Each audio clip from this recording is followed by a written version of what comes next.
Hello friends, இன்னைக்கு நம்ம பார்க்க போறது ஆர்த்தரல் கிரானிக்கல் சீரிஸோட ஃபர்ஸ்ட் எபிசோட். இந்த சீரிஸ் ஒரு வரலாற்று தொடர், ரொம்ப ரொம்ப இன்ட்ரெஸ்டிங்கா இருக்கும். இப்போ நம்ம கதைக்குள்ள போகலாம். இந்த சீரிஸோட காலம் பார்த்தீங்கன்னா, மனுஷங்க விதைச்சி விவசாயம் பண்ணி அறுவடை பண்ணி வாழ்ற ஸ்டேஜில் இருக்கும். ராஜாங்க காலம் இருக்காது, ராஜாங்க காலத்துக்கு முன்னாடி. இப்போ என்ன பண்ணுவாங்கன்னா, நாகரிகம் கொஞ்சம் கொஞ்சமாக மனுஷங்க கிட்ட வளர ஆரம்பிக்கும். இங்க மனுஷங்கன்னு சொல்றவங்களுக்கு நம்மளுக்கு வர மாதிரி கனவு வராது. இது வந்து ஒரு கற்பனை தொடர்ங்கறனால சில சில விஷயங்கள் கற்பனை விஷயங்களா இருக்கும். ஆர்த் அப்படின்னு ஒரு பெரிய பூமி இருக்கும், ஒரு பெரிய நிலப்பரப்பு, காடெல்லாம் சேர்ந்தது. அதுல மனுஷங்க வந்து ஒரு அரைவாசி நிலம் வச்சிருப்பாங்க. அதை காட்டெல்லாம் அவங்க வெட்டிட்டு விவசாயம் பண்ணி நாகரிக வழிமுறைகள்ல ஈடுபட்டு இருப்பாங்க. இன்னொரு சைடு காடு பார்த்தீங்கன்னா, நியாந்தடல் சொல்ற ஒரு இன மக்கள்.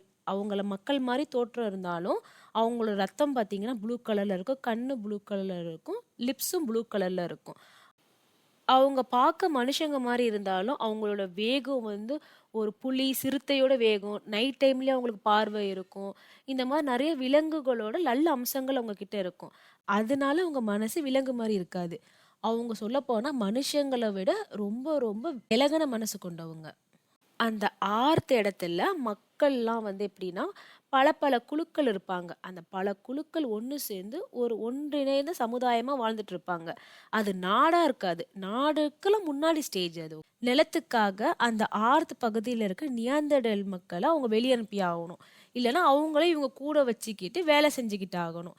இந்த மாதிரி ஒரு மைண்ட் செட்ல இவங்க இருப்பாங்க. பேச்சுவார்த்தை பண்ணுவாங்க அந்த நியாந்தடல் கூட்டத்துக்கிட்ட இந்த மக்கள் அமைப்பு. இவங்க சொல்லுவாங்க, நம்ம எல்லாரும் ஒன்று சேர்ந்து இந்த காடை அழிச்சிட்டு விவசாயம் பண்ணோம்னா நம்மளுக்கு பாருங்க இங்கே கோதுமை கிடைக்கும், அரிசி கிடைக்கும், அது இதெல்லாம் காட்டுவாங்க. நம்மளும் சாப்பாடுக்கு கஷ்டப்பட தேவையில்லை, நம்ம பிள்ளைங்களாம் சந்தோஷமா இருக்கும்னு சொல்லுவாங்க. ஆனால் அவங்களோ தேவையே கிடையாது, இயற்கை அன்னை அவ பார்த்து என்ன தராளோ அது அன்னைக்கு போதும் எங்களுக்கு, அவளை அழிச்சிட்டு ஒரு சாப்பாடு எங்களுக்கு தேவையில்லை, இந்த விவசாயங்கிறது எங்களுக்கு தேவையில்லை அப்படின்னு சொல்லிட்டு அவங்க கிளம்பிடுவாங்க. இவங்க சும்மா இருப்பாங்களா?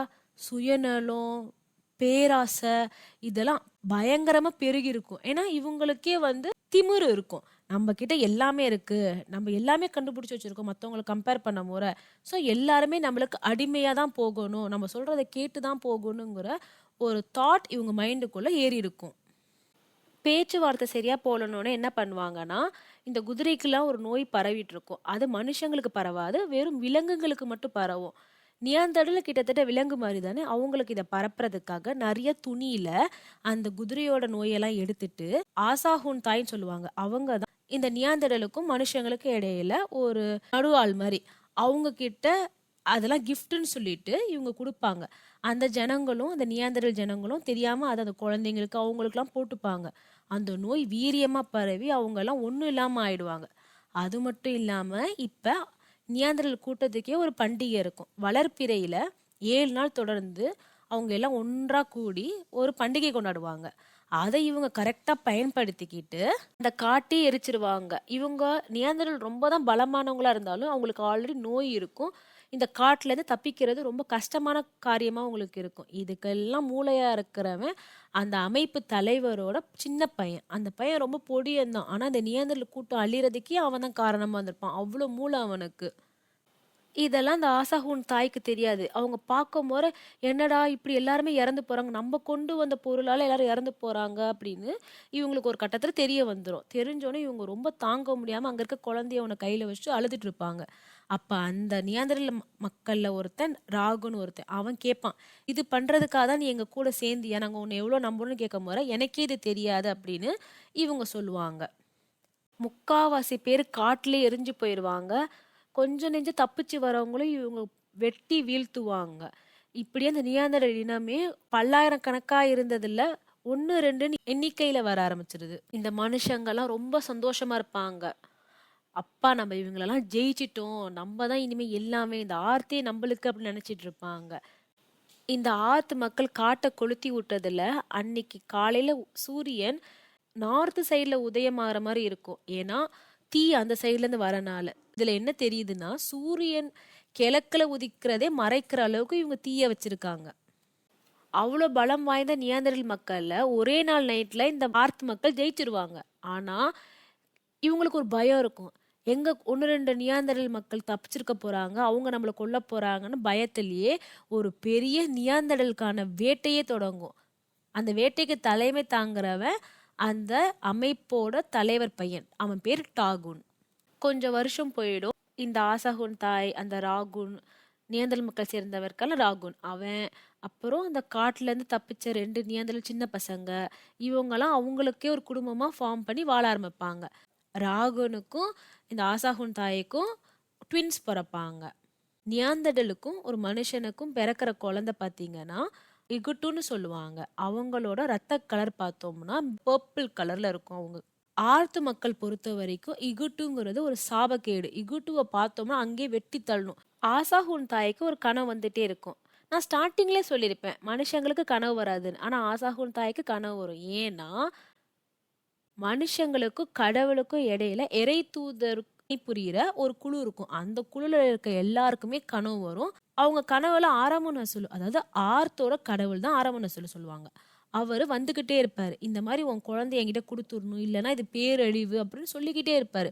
இவங்க நான் கொடுக்க மாட்டேன் கொடுக்க மாட்டேன்னு கனவுல சொல்லிக்கிட்டே இருப்பாங்க. நீ கொடுக்கல, அதுக்கு பதிலா நான் ராகுன்னு எடுத்துக்க போறேன்னு சொல்லிட்டு அந்த கனவு அதோட முடியும். இங்க பார்த்தா ராகுன் அவங்க கிட்ட இருந்த 2 குழந்தையில ஒரு குழந்தைய முதுகுல வச்சுக்கிட்டு அந்த இன்னொரு குழந்தைக்கு மருந்து எடுக்கிறதுக்காக காட்டுல போயிருப்பாரு. அப்ப இந்த மனுஷங்களை பார்த்து அவருக்கு கோவம் வர ஆரம்பிச்சிடும்.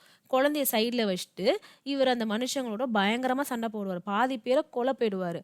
ஆனா கடைசியில இவங்க வெறி அடக்க முடியாம எல்லாரும் அவனை போட்டு குத்திக்கிட்டே இருப்பாங்க. குத்தி குத்தி அந்த இடமே ப்ளூ கலர் ரத்தமா ஆயிடும். இவர் நிறைய பேருக்கு காயங்களை உண்டு பண்ணியிருப்பாரு. அவங்க எல்லாம் செத்து போற ரேஞ்சில இருப்பாங்க. அந்த சோல்ஜர்ஸ் எல்லாம் அங்க என்ன நம்பிக்கைன்னா ஆர்த்து மக்கள் கிட்ட அவங்க செத்து போறதுக்கு முன்னாடி இந்த இறை தூதர் குழு இருக்காங்களா, அவங்களால ஒருத்தவங்களாலதான் அவங்க ஆத்மாவை வந்து அனுப்பி வைக்கணும். அப்பதான் அவங்க கடவுள் அடி சேருவாங்கங்கிறது நம்பிக்கை.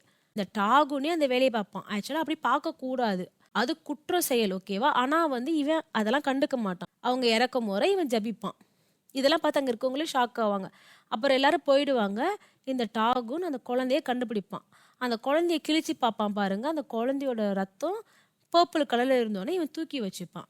இதை நிறைய பேர் அங்க இருக்கவங்க பார்ப்பாங்க, ஒரு 2 3 பேர். அவங்க எல்லாரையுமே கொன்றுவான். அந்த குழந்தைய அவன் எடுத்துட்டு போவான். இதெல்லாம் ஆசாகுன் தாய் பார்த்துட்டு இருப்பாங்க. ஆனா அவங்களால எதுவுமே பண்ண முடியாது. ஏன்னா இப்ப அவங்க போனாங்கன்னா இருக்க இந்த குழந்தையும் இறந்துரும். கணவனையும் இழந்து ஒரு குழந்தையும் இழந்து ஆசாகுன் தாய் ரொம்ப கஷ்டத்துல இருப்பாங்க. அது மட்டும் இல்லாம அவங்களுக்கு அந்த ஆறாமுன் அசுலு கனவுல வந்தது வேற ஞாபகம் வந்துகிட்டே இருக்கும். அப்ப அவங்க முடிவு பண்ணுவாங்க, நம்ம இனிமே இந்த இடத்துல இருக்கக்கூடாது. ஆர்த்து பூமியில இருக்க வரைக்கும் தானே இந்த ஆறாமுன் அசுலு கடவுளோட சக்தி இருக்கும். நான் இந்த பூமியை விட்டே போக போறேன். இதை தாண்டி, அதாவது இவங்க ஒரு மலைக்கு மேல இருப்பாங்க. அந்த மலையை தாண்டி ஒரு உலகம் இருக்கும். அது ஆர்க்குன்னு சொல்லுவாங்க. அந்த ஆர்க்குக்கு போயிட்டேன்னா நான் ஆறாமுன் அசுலோட பவர்ல நான் இருக்க மாட்டேன், நான் தப்பிச்சிடுவேன்னு அதுக்கு போகணும்னு முடிவு பண்ணிட்டு இவங்க கூட 2 சின்ன பசங்க இருப்பாங்கல்ல, அந்த நியாந்தரல் பசங்க, அவங்கள அங்கேயே விட்டுட்டு இவங்க கிளம்பிடுவாங்க. அவங்க போற பயணம் சாதாரண பயணம் கிடையாது. ரொம்ப கஷ்டமா மலை, கடல், காடு, அருவி, ஆறு இதெல்லாம் கடந்து கடந்து அவங்க கடைசியில் அந்த மலையை போய் அடைஞ்சிருவாங்க. ஆனா அவங்களால அந்த மலையில இருந்து கீழே போக முடியாது. கீழே போனாதான் அந்த ஈயார்க்கு பூமிக்கு போக முடியும். அவங்களும் பல வருஷமா அங்கேயே தங்கி தங்கி வழி கண்டுபிடிக்க ட்ரை பண்ணுவாங்க. 10 வருஷம் ஆயிடும். இந்த ஆர்த்து மக்கள் டாகுன் தலைமையில அங்க இருக்க எல்லா நியாந்தரலையும் கொன்றுவாங்க. கடைசி நியாந்தரலோட மண்டை ஓட்ட வச்சுட்டு இவங்கெல்லாம் பயங்கர பார்ட்டி பண்ணிட்டு இருப்பாங்க. அப்ப இந்த டாகுனோட கேர்ள் ஃப்ரெண்ட் காட்டுறாங்க. அந்த பொண்ணு பேர் டேலா. இந்த டேலாவும் டாகுனும் மீட் பண்ணிக்கிறாங்க ரொம்ப வருஷம் கழிச்சு. அப்ப டேலா சொல்றா, நீ ஒரு பையனை பார்த்துக்க கொடுத்த தெரியுமா, அந்த பையன் பெரிய பையனா ஆயிட்டான், அவன் உனக்கு லெட்டர் எழுதியிருக்கான்னு சொல்லி கொடுப்பாங்க. இவனுக்கே ஞாபகம் இருக்காது, ஓ அந்த பையன் அவ்வளோ பெரிய ஆள் ஆயிட்டானா லெட்டர்லாம் எழுதுற அளவுக்குன்னு சொல்லிட்டு இருப்பாங்க. இவ டேலா சொல்வா, நீ சீக்கிரமா நம்ம ஊருக்கு வந்தா என்ன கல்யாணம் பண்ணிக்கிட்டா என்னங்க முறை, இல்ல அப்பா அதை ஒத்துக்க மாட்டாரு, அப்பா என்னை வந்து வேட்டையில தான் இருக்க சொல்லியிருக்காருங்க பாரு. என்னன்னா ஹீரோவும் ஹீரோ அப்பாவும் நல்ல டேர்ம்ஸ்ல இருந்துக்க மாட்டாங்க. ஹீரோ அப்பாவுக்கு ஹீரோவை பிடிக்காது. அது ஏன் நம்மளுக்கு தெரியாது. இவன் கேட்பான், எங்க அப்பா என்ன பண்ணிட்டு இருக்காரு அப்படிங்கிற மாதிரி. ஏதோ பண்ணிட்டு இருக்கா, ஆனா அவனுக்கு ஒண்ணு பிடிக்காது, உன் மேல அவனுக்கு பொறாமையா இருக்கும்னு இந்த டேலா சொல்லுவா. ஊர்ல நடக்கிறதெல்லாம் சொல்லிட்டு இருப்பா. அதாவது அவங்க அப்பா அப்புறம் அங்க இருக்க பெரிய பெரிய ஆளுங்க எல்லாம் அந்த நாட்டுக்கு நிறைய அடிமைகள் வேணும், அதுக்காக அந்த அடிமைகளை தேடி போவாங்க.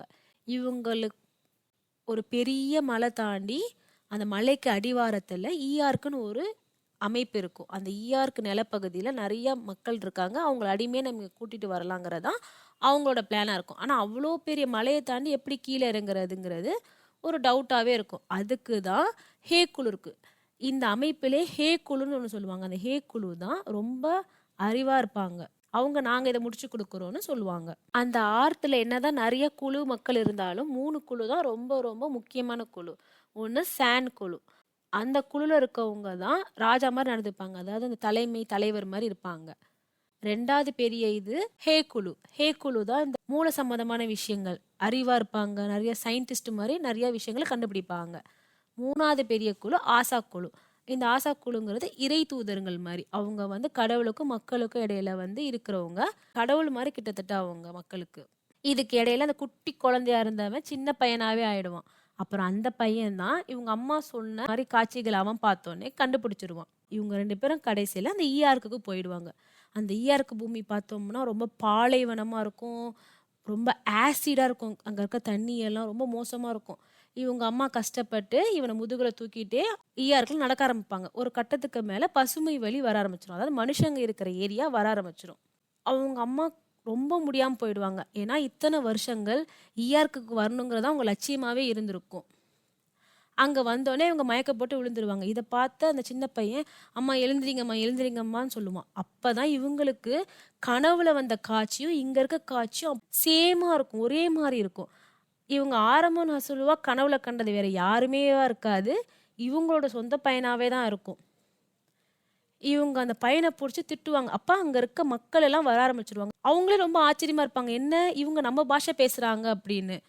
அப்ப அந்த அம்மா வந்து இந்த சின்ன பையனை பிடிச்சி நீ நினைச்சதை நிறைவேற்றிட்டல, ஆர்த்துல மட்டும் நீ இருந்த, என்ன யூஸ் பண்ணிக்கிட்டு நீ ஈஆர்க்குக்கும் வந்துட்டல அப்படின்னு இவங்க அந்த சின்ன பையன்கிட்ட போய் பேசுவாங்க. அந்த பையனுக்கு ஒண்ணுமே புரியாது. அம்மா என்னம்மா சொல்றீங்க, என்ன விடுங்கம்மா, அம்மா நீங்க சீக்கிரமா குணமாவுங்கம்மான்னு அவனும் பேசிக்கிட்டே இருப்பான் பாருங்க. அப்ப அவங்க அம்மா இவங்க கழுத்துல இருக்கிறத அவன் கழுத்துல மாட்டிட்டு இறந்துருவாங்க. இந்த சீரீஸை நீங்கள் பார்க்க ஆரம்பிச்சிங்கன்னா கண்டிப்பாக மிஸ் பண்ணவே மாட்டீங்க. ஏன்னா அது அவ்வளோ இன்ட்ரெஸ்டிங்காக நிறைய கதைக்குள்ள கதைன்னு சூப்பராக இருக்கும். இந்த சீரீஸ் போகிற வியூஸ் வச்சு, லைக்ஸ் வச்சு, கமெண்ட்ஸ் வச்சு இந்த சீரீஸை ஃபுல்லாக நான் போடலாமா இல்லைங்கிறத பார்க்குறேன். ஏன்னா இது 30 எபிசோட். எல்லாருக்கும் பிடிச்சிச்சுன்னா இதை தொடர்ந்து கண்டினியூ பண்ணுறதுல யூஸாக இருக்கும். அதுக்காக இந்த சீரீஸ் உங்களுக்கு பிடிச்சிருந்துச்சுன்னா நம்ம சேனலை சப்ஸ்கிரைப் பண்ணிக்கோங்க. இந்த வீடியோக்கு ஒரு லைக் பண்ணுங்கள். அது ரொம்ப சப்போர்ட்டாக இருக்கும். கமெண்ட்ஸ் பண்ணுங்க. ஏன்னா கஷ்டப்பட்டு இந்த சீரீஸ் எடிட் பண்ணி போடுறோம். அது கொஞ்சம் சப்போர்ட் பண்ற மாதிரி லைக் அண்ட் சப்ஸ்கிரைப் பண்ணிக்கோங்க. நன்றி. பை.